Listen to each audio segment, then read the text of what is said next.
Radio Voice Italia. Class is now in session. Christopher Columbus University is on air from Philadelphia and broadcasting worldwide from within the shadow of Marconi Plaza. Radio Voice Italia is proud to present a recurring segment with civil rights author, professional researcher, and renowned Christopher Columbus expert, Robert Felix Petrone, Esquire. Buongiorno tutti and welcome to Radio Voice Italia's Christopher Columbus University, where we teach you the truth about the greatest hero of the 15th and 16th centuries, Christopher Columbus, and update you on the international efforts to preserve Christopher Columbus's legacy. I'm your host, il professore Robert Petrone. Today on our Christopher Columbus University segment, we have some news updates. In Jamestown, Pennsylvania, police have arrested Torrin Maloney Smith, age 32, of Philadelphia, and 4 others for padlocking and bodily blocking the gate to Combined Systems Tactical Tools manufacturer on Kinsman Road, ostensibly because they make tear gas used by law enforcement.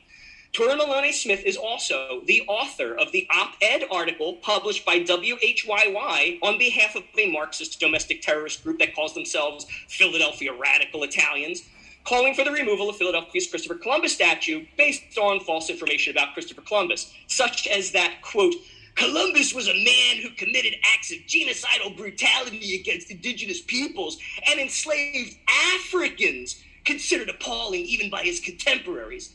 As I mentioned in the news portion of episode 31, titled Columbus the Great Governor, in which I first reported on the op-ed article, Africans were not brought to the Americas until 10 years after Columbus's death. And as my listeners know well from listening to this program, Christopher Columbus committed no acts of brutality, much less genocide, on anyone, but rather was a very successful civil rights advocate for the tribal peoples of the Americas. So Torrin Maloney Smith is not only dead wrong, he is now a criminal defendant.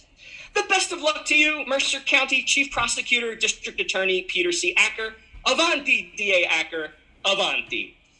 In New York City, the American Museum of National History, in a strikingly un-American move, is removing the statue of former New York State Governor and U.S. President Theodore Roosevelt, which has stood there for 80 years because, as the museum's website reads, quote, of the hierarchical composition that places one figure, that being Roosevelt, on horseback and the others alongside. And the ones walking alongside are an African figure and a figure representing a member of the tribal peoples of the Americas.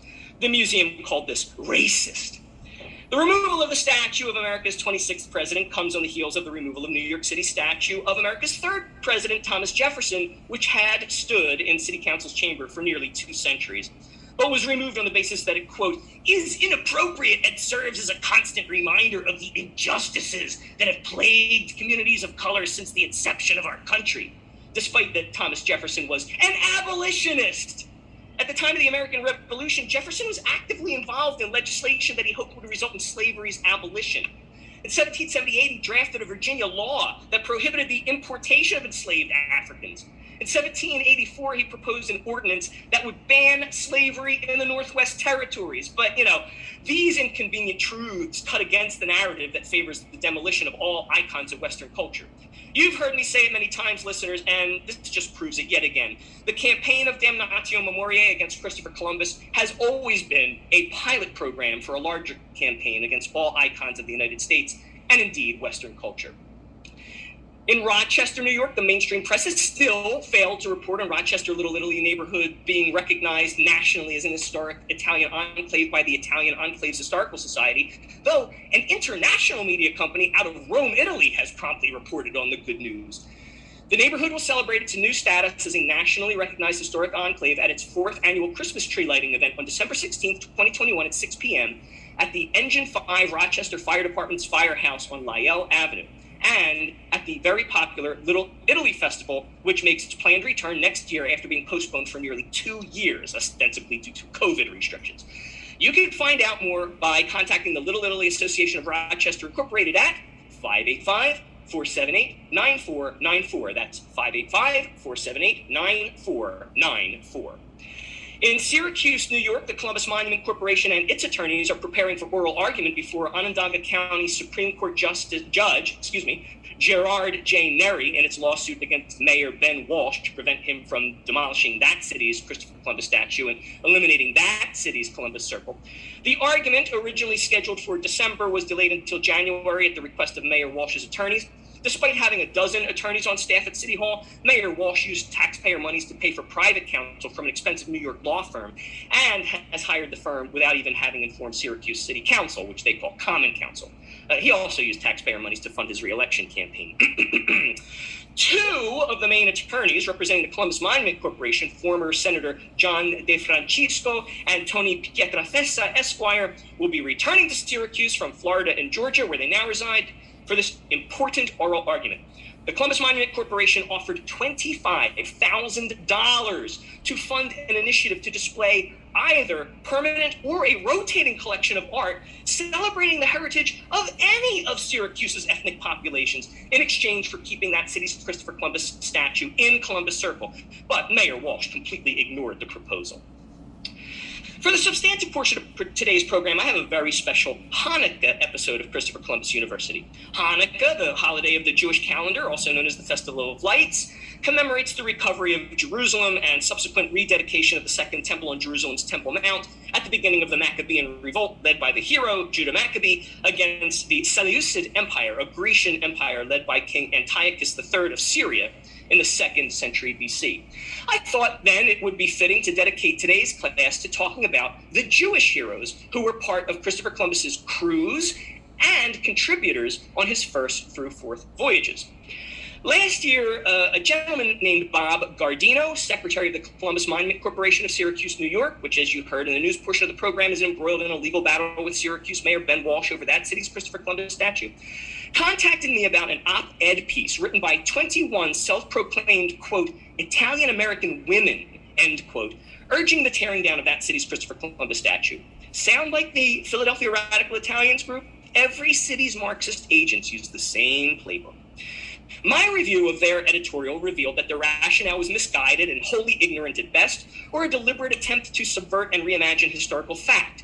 Mr. Gardino asked me to write a letter to the editor to that effect, and I did, explaining that all of the primary historical sources, my research thereof, and the research of Professor Emeritus Carol Delaney of Stanford, who left her tenured position there to dedicate 10 years of her life to become the world's foremost expert in Christopher Columbus, and all Christopher Columbus experts like Rafael Ortiz, Lou Gallo, Andre Domino, all of whom have been on this show, all agree, unequivocally and irrefutably, that Christopher Columbus was none of the epithets which his detractors repeatedly characterize him as: racist, rapist, maimer, murderer, slave owner, slave trader, grifter, or genocide heir. Rather, in addition to this well-known feat of bringing to light to the rest of the world the existence of the Americas and its inhabitants, Christopher Columbus actively fought against those atrocities committed by his arch-nemeses, the Spanish Hidalgos.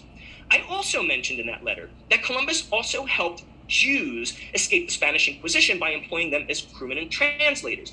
I said that, quote, his crew manifest read like a veritable Schindler's List, and then went on to list my 12 reasons why Christopher Columbus was the first civil rights activist of the Americas, to which you loyal listeners will know I dedicated the entirety of episode 3 of Christopher Columbus University.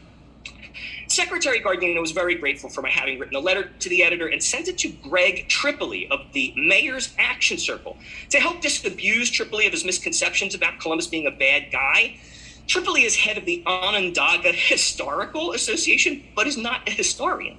His background is in finance, which is no doubt helpful in raising monies for a nonprofit like the OHA. In a very smug counter-response, Tripoli took issue with some of my points, claiming, for example, that, quote, there is no definite evidence that the Caribs were cannibals. Yeah, that's just wrong. There were repeated direct testimonial accounts by scores, if not hundreds, of Tainos, many of whom had actually witnessed the Caribs eat their menfolk before enslaving and raping them if they were female, or enslaving and castrating them if they were prepubescent males. These victims were multitudinous from many different islands, and they all told the exact same story. And, there's also archaeological evidence. Tripoli also dismissed my statement that Columbus traveled to Hispaniola against the wishes of the crown so that he could face down his gubernatorial successor, Nicolas Obando, in Obando's own court, to take Obando to task for the atrocities against the Taínos that Obando was committing. That's straight out of History of the Indies by Bartolomé de las Casas, who was there when it happened, and who wrote about it extensively in Book 2, Chapter 36. This account is also corroborated in an epistolary account written by Columbus himself on July 7, 1503, and in the June 6, 1536 testament of Diego Mendez, one of Admiral Columbus's ship captains on that voyage. But for today's Hanukkah episode, I'd like to focus on Tripoli's complaint about my characterization of Columbus's crew manifolds as, quote, reading like a veritable Schindler's List.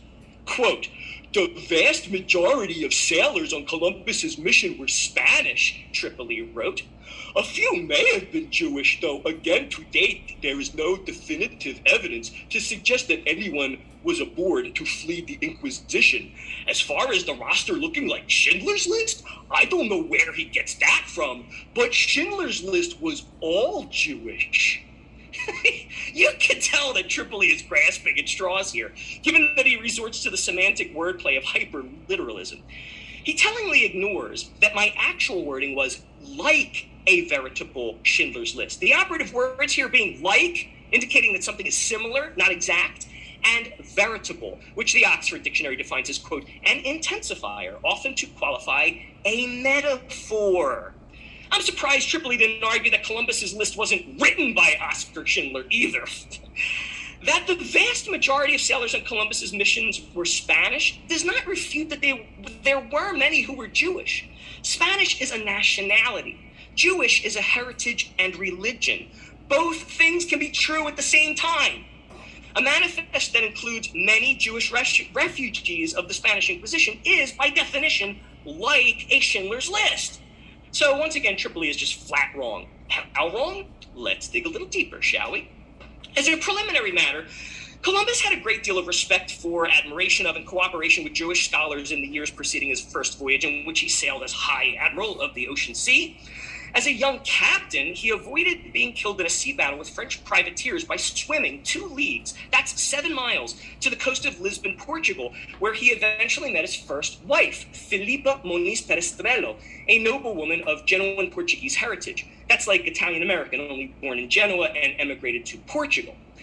In Lisbon, Columbus knew and consulted with Josef Diego Mendez Vecinho, a Jewish scientist and cosmographer in the court of King João II. Vecinho had helped develop a new and improved astronomical calendar, star tables, and more efficient nautical instruments, and headed a royal committee of nautical savants and experts to consider Columbus's proposed expedition. Vecinho ultimately opposed Columbus's plan, but he made calculations establishing direction and location that Columbus ultimately used in his voyage. King João ignored Vecinho's objections and deceived Columbus, stealing all of Columbus's maps and charts and delivering them to his own fleet, which departed without Columbus, until, as if by divine providence, a powerful sea storm crippled the ships and sent them listing back to port, alerting Columbus to the deceit. Before departing Lisbon, Columbus also benefited from the scholarship of Avraham Zacuto, a member of the Juderia of Saragossa, approximately 40,000 Jews who had fled the Spanish Inquisition for Portugal. Of that exodus, Zacuto wrote, quote, on Monday, the 25th of June in the year 1492, I left at noon, never to return, because the king, Don Fernando, and the queen, Isabella, annihilated be their names and memory, banished all the Jews who lived under their rule, end quote. Zacuto was a contemporary of Leonardo da Vinci and a Renaissance man in his own right, the author of the Sefer Yohasin, or Book of Lineage, and a professor at the University of Salamanca.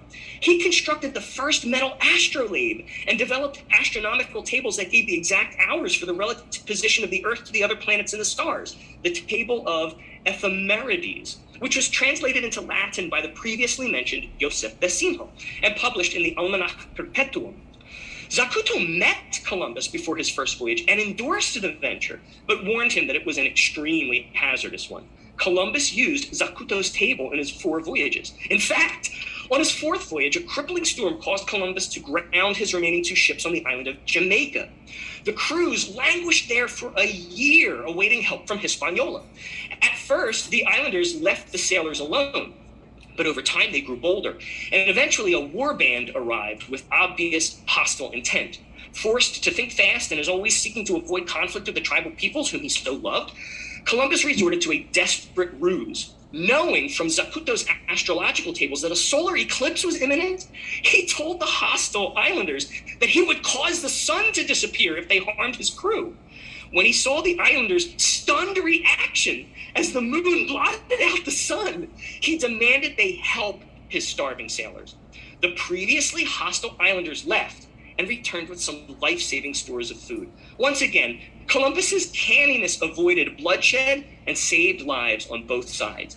Columbus's copy of Zacuto's table, complete with Columbus's own handwritten marginalia, is still maintained in the Columbian Library in Portugal to this day.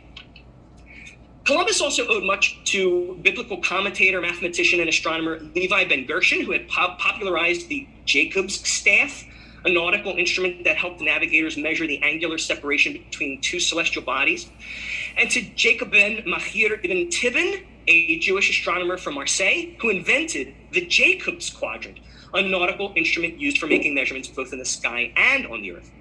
Though Columbus may not have used these implements on his first voyage, he'd undoubtedly used them as a young mariner sailing with the Portuguese explorers, then the greatest sailors of the time, thus lending to his own phenomenal maritime skills. Indeed, Bartolomé de las Casas described Christopher Columbus in History of the Indies as, quote, the most outstanding sailor in the world, versed like no other in the art of navigation, end quote. The Jewish cartographer Yehuda Cresques, head of the National Academy of Palma on the island of Mallorca, which served as a center of Jewish cartography at the time, created many of Columbus's maps. Cresques, adopting the name Jaime Ribes, fled the Inquisition to Portugal, where he served as King João's director of the School of Navigation at Sagres, founded by Dom Henrique of Portugal, better known as Prince Henry the Navigator, a central figure in the early days of the Portuguese Empire, discoveries, and expansion. After King João's betrayal of Columbus, Columbus collected his maps and charts and left for Spain, where he lobbied for 8 years for funding from the Spanish crown. In Córdoba, Columbus befriended and held erudite colloquies with the Jewish scholar Moses Maimonides, one of the most prolific and influential tourist scholars to have ever lived. During those years of tireless campaigning in the court of Spain, when it seemed the monarchs could not be persuaded, Columbus turned to Don Luis de la Cerda, Duke of Medinafeli. It's so hard to pronounce Italian words in Spanish with a Castilian accent. Medinafeli, whom Columbus cannily convinced to build 3 ships for him, the Niña, the Pinta, and the Santa Maria. De la Cerda introduced Columbus to his cousin, Cardinal Pedro González de Mendoza. González de Mendoza was the Bishop of Toledo, who was instrumental in backing Columbus in the Spanish court. Both de la Cerda and Cardinal González shared a Jewish grandmother, and both were persecuted for their Jewish heritage. Columbus also enjoyed the support of 3 prominent Jewish members of the royal court of Spain. Abraham Señor, Spain's chief tax collector, who, in a world-altering stroke of matchmaking, had introduced King Ferdinand and Queen Isabella to each other, and convinced the court of Isabella's brother Henry to hand over Segovia and León to her. Henry would ultimately bequeath the entire kingdom of León to her upon his death, creating the 3 kingdoms Spanish superpower that would go on to fund the Reconquista of more occupied Europe and Columbus's 4 voyages. The second official was Isaac ben Juda Abravanel, a child prodigy from King João's court who had fled Portugal for Spain because João suspected him of treason. In Isabel and Ferdinand's court, Abravanel worked closely with Abraham Señor, and both urged the monarchs to approve Columbus's proposed transatlantic expedition. Thirdly, instrumental in compiling the veritable Schindler's List of crewmen who would accompany Columbus on his many voyages to the New World was Luis de San Angel, Comptroller General of the House of Aragon and Postmaster General of Castile. San Angel masqueraded as a convert, but secretly and illegally remained loyal to his Jewish faith and traditions. The Spaniards called such a person a marrano, a word probably deriving from the Arabic word muharam, meaning forbidden, or possibly from the Spanish verb marrar, meaning to deviate. In Galician Portuguese, marrar also means to force, as in to be forced to convert. Though actually a marrano, San Angel was masquerading as a converso, a convert, and thus managed to retain his position in Ferdinand and Isabella's court. There, he helped convince Isabella to reconsider her decision to reject Columbus's proposal, formally endorsed Columbus's proposal expedition upon re-argument, and helped the parties devise ways to find supplemental funding, going so far as to contribute out of his own personal fortune, and soliciting other Jewish conversos and marranos to do the same. San Angel's extensive network of Jewish contacts included such prominent people as, now listen carefully, Mr. Tripoli, to this list of Spaniards with Spanish names, who are all Jews. Gabriel Sanchez, the High Treasurer of Aragon, a converso who was later accused by the inquisitors of actually being a marrano. Alfonso de la Caballeria, a converso from a prominent Jewish family of Aragon who became vice chancellor of that kingdom. Juan Cabrero, royal chamberlain, advisor, and personal friend of King Ferdinand, and a Jew who had fought at Ferdinand's side in the war against the occupying Moors. Sanchez, Caballeria, and even San Angel were accused by inquisitors of being marranos. King Ferdinand interceded on their behalf, saving them from persecution. Cabrero's grandfather was imprisoned for being a marrano, but avoided a death sentence due to Cabrero's political influence. I could go on, but let's turn now to Columbus's crews. Through San Angel's intricate network of crypto-Jews, many of Columbus's Jewish crewmen would eventually meet the admiral and find protection by Columbus from the Spanish Inquisition. The crew manifest of the three-ship flotilla of Columbus's first voyage included the names of at least half a dozen Jews. Listen carefully, Mr. Tripoli. Alonso de la Calle, the flotilla's bursar, a treasurer of sorts, who eventually settled permanently in Hispaniola. His surname, de la Calle, is Spanish for from the street, referring to Spain's Jewish quarter. Cirujano Marco, the ship's surgeon. Maestre Bernal de Tortosa, a converso physician who had witnessed his own wife's murder at the stake by inquisitors in an auto de fe. Rodrigo de Triana, who was related to High Treasurer Sanchez, and who was the sailor that first sighted land, the island the inhabitants called Guanahani, but which Columbus christened San Salvador, Spanish for Holy Savior, referring to Jesus. And my favorite of all, Luis de Torres, official interpreter of the expedition, who accepted baptism only days before the flotilla set sail from Spain. Columbus personally selected Torres as interpreter because, in addition to the Spanish language, Torres knew Hebrew, Arabic, and ancient Chaldean, the language of a Semitic nation that had been assimilated into Babylonia, which Columbus figured would come in handy in case, on the way to the court of the Great Khan, they happened to encounter the Asiatic descendants of the 10 last tribes of Israel. And even when everything was set, the plan approved and the crew assembled, Columbus nevertheless delayed his departure another day to accommodate his Jewish crew members.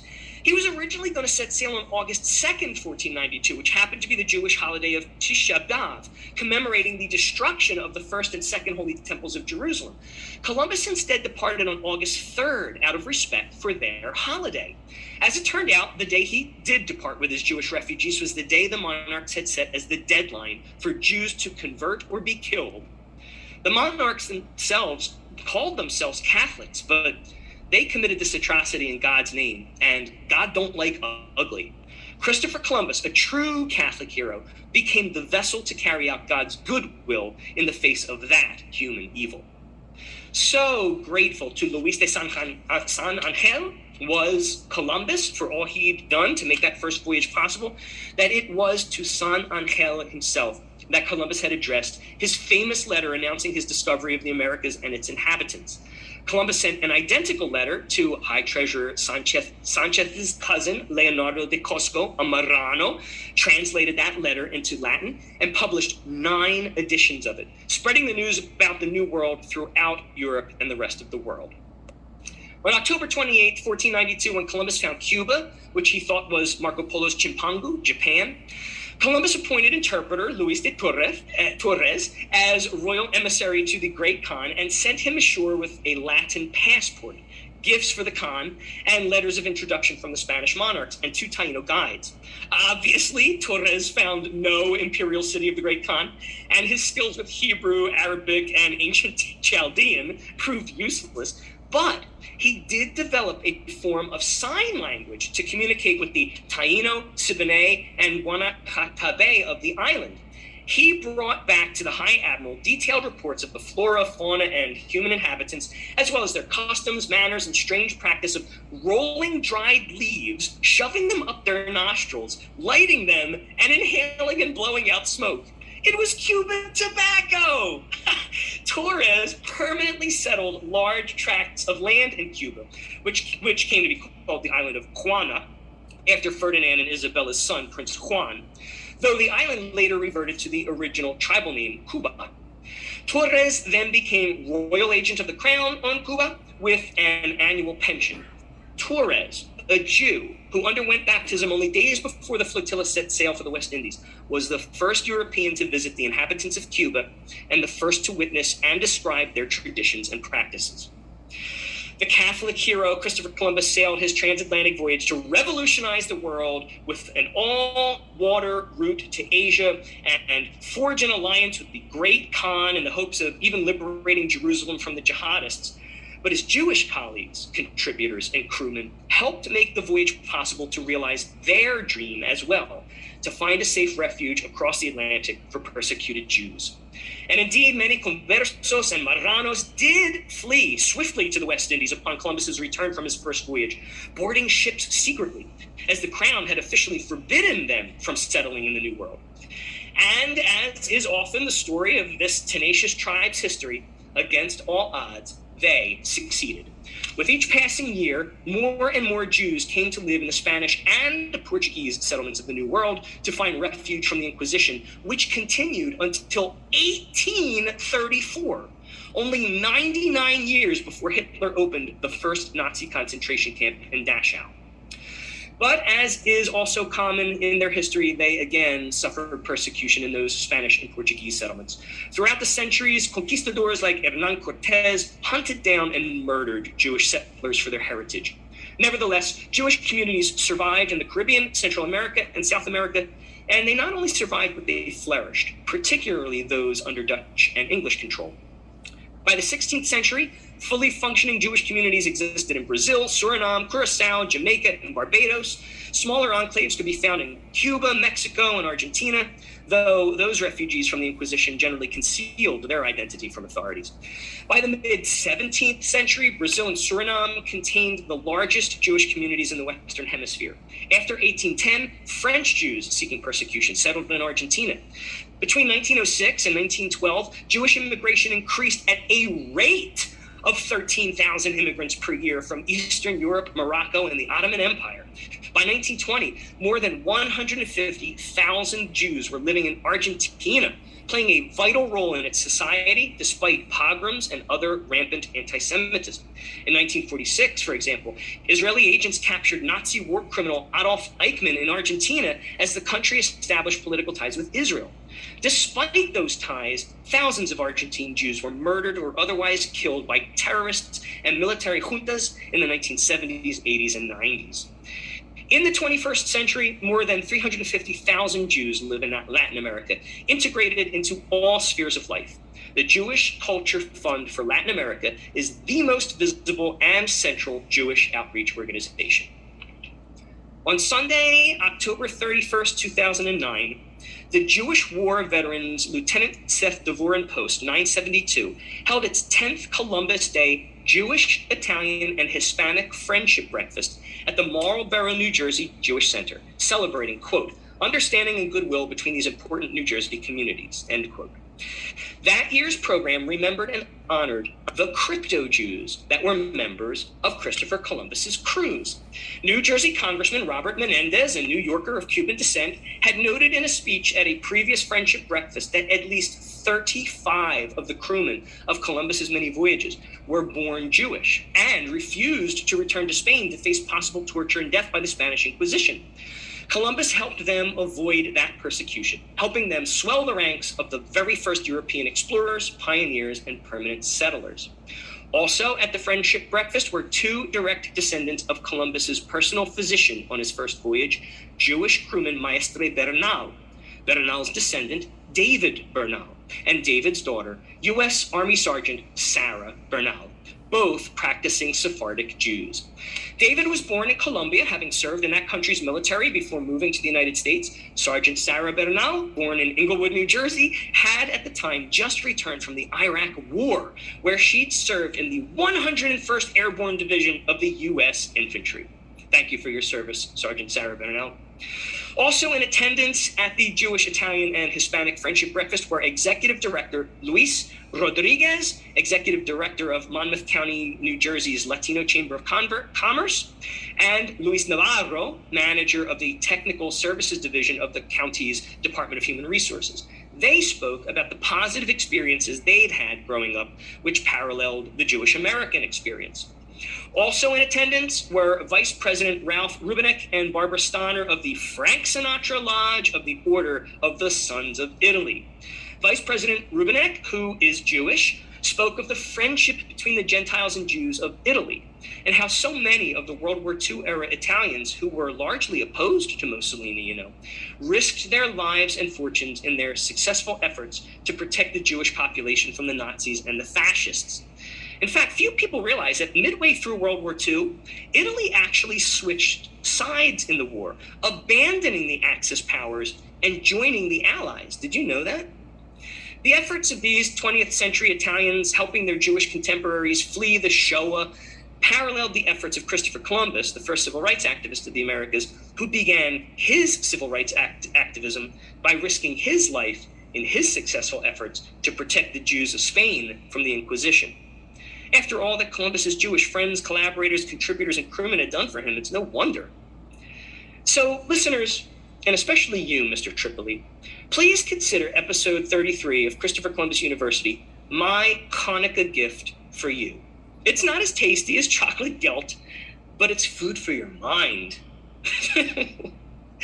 Happy Hanukkah, everyone. And that's today's class. For more news, articles, and resources about Christopher Columbus as the first civil rights activist of the Americas, icon of Western culture, paragon of Catholic virtue, and greatest hero of the 15th and 16th centuries, visit preservecolumbus.us. That's Preserve Columbus, rendered as one word, .us. And post a little note of appreciation for our webmaster, Tom LaCosta. I'm your professore, Robert Petrone.